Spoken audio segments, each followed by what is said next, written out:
Actually ఇది short video నిన్నటిది అన్నమాట. నేనైతే నా సెమిస్టర్ ఎగ్జామ్‌లో ఫస్ట్ పేపర్ మిస్ అయ్యాను. బికాజ్ ఆఫ్ కాంపిటీటివ్ ఎగ్జామ్ ఉండడం వల్ల అని చెప్పాను కదా! సెకండ్ పేపర్ ఎగ్జామ్ అయితే నిన్న జరిగింది. రిటర్న్ బస్‌లో వచ్చాను. బస్‌లో అయితే చాలా గందరగోళంగా, చాలా రష్‌గా ఉంది.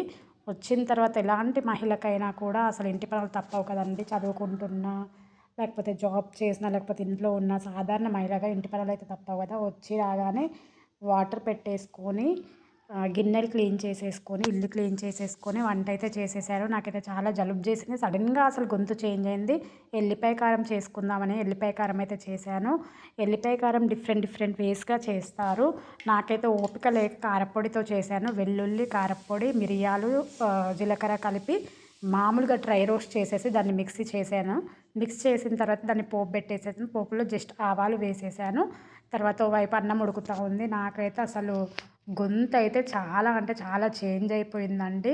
ఎలాంటి వాళ్ళైనా కూడా ఇంటి పనులైతే తప్పవు కదా! గిన్నెలు క్లీన్ చేసేసి వంట చేసేసుకొని వేడి వేడి అన్నంలో అయితే ఈ వెల్లుల్లి కారం అయితే వేసుకొని తిన్నాను. కామన్‌గా అయితే వెల్లుల్లి కారం ఎండుమిర్చితో చేస్తే చాలా బావుంటుంది. నాకు టైం లేక, ఓపిక లేక ఈ విధంగా అయితే కానిచ్చేసాను. బాయ్. నెక్స్ట్ వీడియోలో మళ్ళీ కలుద్దాం. వీడియో నచ్చితే లైక్ చేయండి, షేర్ చేయండి, సబ్స్క్రైబ్ మాత్రం చేయడం మర్చిపోకండి.